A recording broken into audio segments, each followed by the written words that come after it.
pakai, yang dia gunakan. Dia akan semakin turun mendekati biaya utang setelah pajak.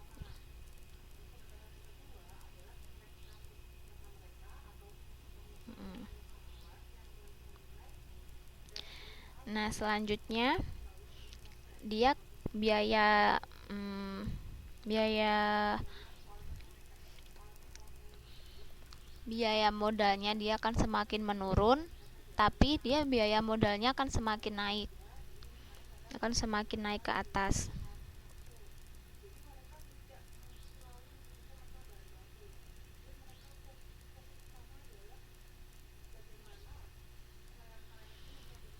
Begitu. Sedangkan untuk biaya utangnya, untuk perusahaan yang dia pakai pajak ataupun tidak ada pajak, dia biaya utangnya itu tetap konstan. Jadi dia biaya utang itu nggak dipengaruhi oleh berapa besarnya proporsi hutang. Jadi dia tetap biaya hutangnya adalah konstan, seperti itu. Jadi yang berpengaruh hanyalah biaya modal total perusahaan sama biaya modal sendiri. Jadi KO hanya sampai limit mendekati KD, dalam arti nggak pernah sampai menyamai nilai KD. Iya mbak, jadi dia semakin turun, dia turunnya ini dia seiring dengan besarnya hutang. Jadi kalau hutangnya semakin besar, dia akan semakin turun begini, tapi dia nggak akan sampai sama ini KD ini.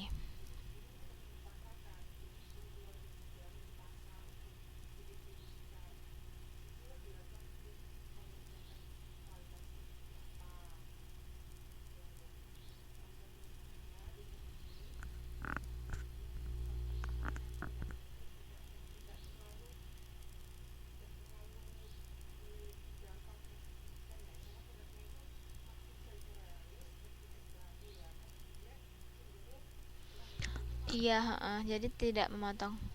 Duh, Mbak Friska nggak ada suaranya.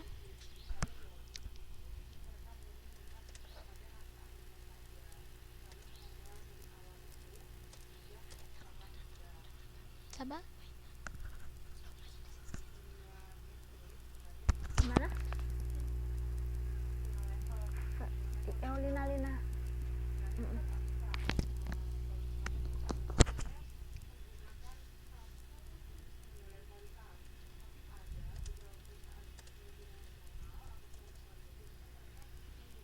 Oh, Mbak Friska lagi di Indo ya sekarang? Iya, berarti karena pengaruh sinyalnya ya mungkin. Gimana untuk ini, ada yang ditanyakan, nggak, maksudnya ada yang didiskusikan lagi nggak untuk gambar ini?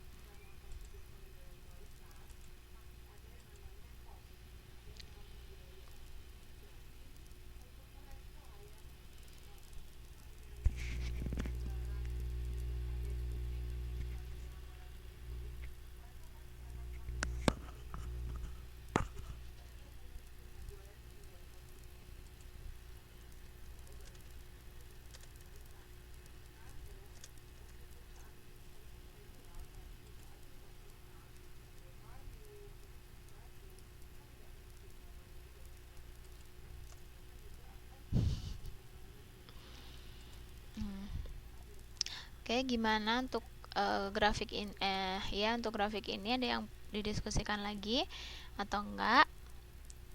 Kalau enggak, saya lanjut. Ya, untuk yang ketiga, yaitu yang ketiga dari teori balancing teori itu, dia memisalkan adanya biaya kebangkrutan. Di sini biaya kebangkrutan itu dia akan timbul itu karena pasar modal yang tidak sempurna. Dan biaya kebangkrutan ini dia ada dua jenis. Yang pertama bukan jenis sih, ada dua komponen ya. Biaya kebangkrutan itu dia terdiri dari dua komponen, yaitu yang pertama adalah legal fee. Legal fee itu adalah biaya yang harus dibayar kepada para ahli hukum untuk menyelesaikan klaim. Lalu yang kedua adalah distress price. Di sini maksudnya adalah kekayaan perusahaan terpakai dijual dan terpaksa dijual dan harga murah sewaktu perusahaan dinyatakan bangkrut.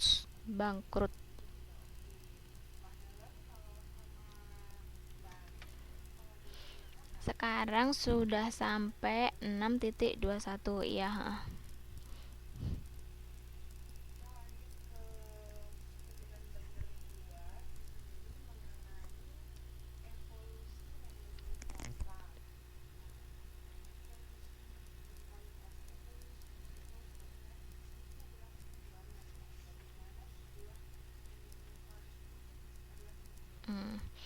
Oke, sekarang kita lanjut ke contoh perhitungannya.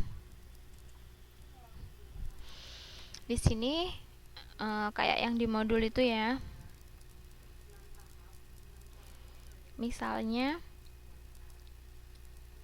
diketahui, ini slide-nya kurang turun. Misalnya diketahui B per S itu adalah 1,23.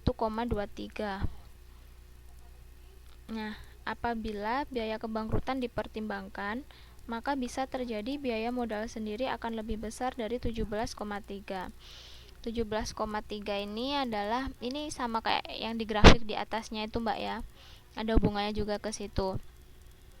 Jadi untuk masalah BS 1,23, kalau yang tadi dia tidak dalam keadaan dia pasar sempurna tapi ada pajak, dia biaya modalnya kan dia maksimal naik sampai ke titik 17,3. Tapi untuk kalau dia mempertimbangkan adanya kebangkrutan, itu bisa jadi biaya modal sendirinya itu akan lebih besar dari 17,3%.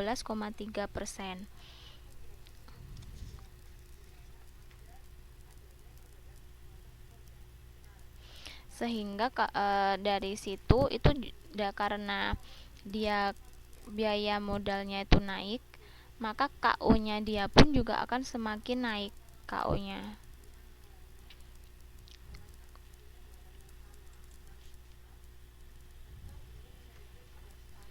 Nah, selanjutnya kita ke contoh soal. Misalnya perusahaan akan menggunakan B per S sama dengan 3.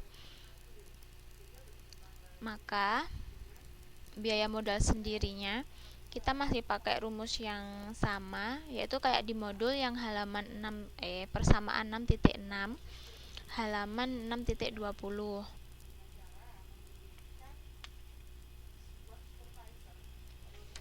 Nah, di situ kan ada rumus KE sama dengan KEU plus KEU min KD dikali B per S dikalikan 1 min T. Nah, kalau misalnya diketahui B per S-nya 3,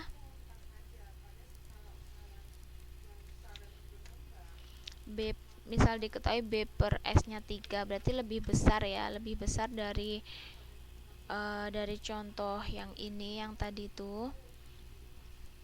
Maka nilai KE-nya akhirnya akan didapat 15% ditambah 15% minus 12,5% dikalikan dengan 3 dikalikan dengan 1 min T 0,25 dan hasilnya adalah 20,625.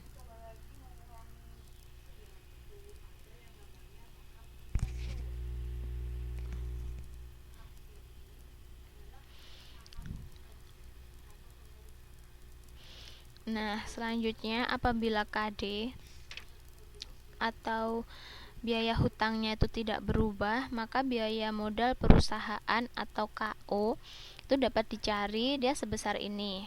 Rumusnya adalah ini. Nah, lalu dan hasilnya adalah ini 12,2%.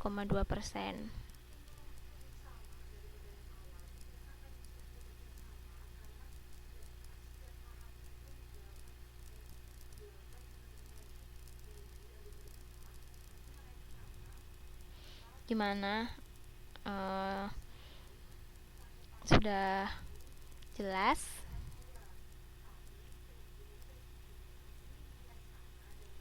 KO 13,5.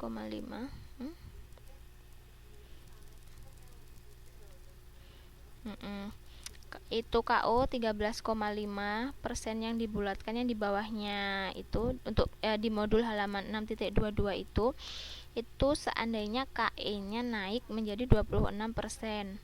Kalau yang di awal tadi kan KE-nya diketahui adalah 20,625. Nah, selanjutnya kalau dia naik dirubah jadi 26%, maka KO-nya akhirnya jadinya 13,5. Dapatnya 3 dari mana? Dapatnya 3 B per S itu ya Mbak Sulastri. Ini hanyalah ilustrasi untuk menunjukkan ini. Kalau tadi kalau B per S-nya dinaikkan. Kalau tadi kan B per S-nya kita pakai kasus yang ini kan, ada pajak ini, tapi kita ditambah dengan asumsi kita ada biaya kebangkrutan. Jadi diketahuinya tetap pajak ini. Dan di sini kan tadi B per S awalnya adalah 1,23 dan ini misal dinaikkan B per S-nya adalah 3. Jadi hanya simulasi aja. Akhirnya dari situ diketahui KE-nya adalah sebesar itu dan KO-nya juga sebesar ini.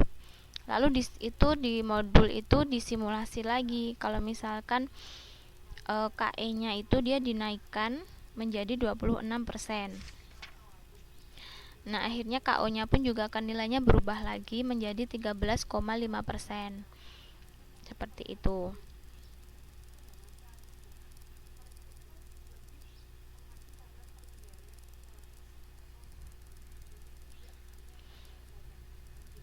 Nah, dari hasil KO itu KO yang pertama dengan B per S-nya sama dengan 3 itu kan hasilnya 12,2. Lalu dinaikkan menjadi 26, hasilnya adalah 13,5. Nah, lalu kalau untuk yang pakai 1,23 KO-nya adalah 12,9.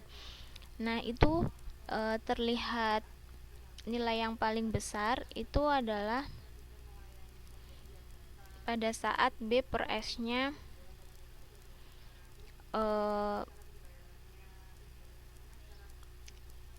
yang ternyata yang nilainya paling besar adalah yang B per S-nya tetap 1,23 kan ya.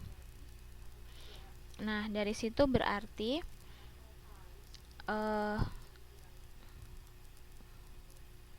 struktur modalnya itu berarti yang nilainya KO-nya itu lebih besar, itu berarti struktur modalnya dia itu lebih bagus, lebih jelek. Jadi yang KO yang nilai KO yang lebih besar itu menunjukkan bahwa struktur modal perusahaan itu dia lebih buruk.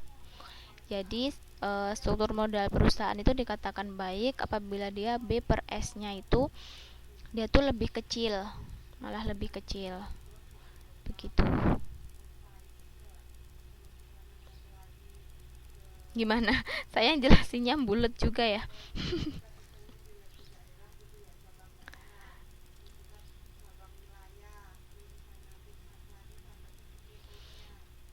Jadi ini kita diskusi aja, kalau misalnya nanti saya ada kesalahan juga diingatin.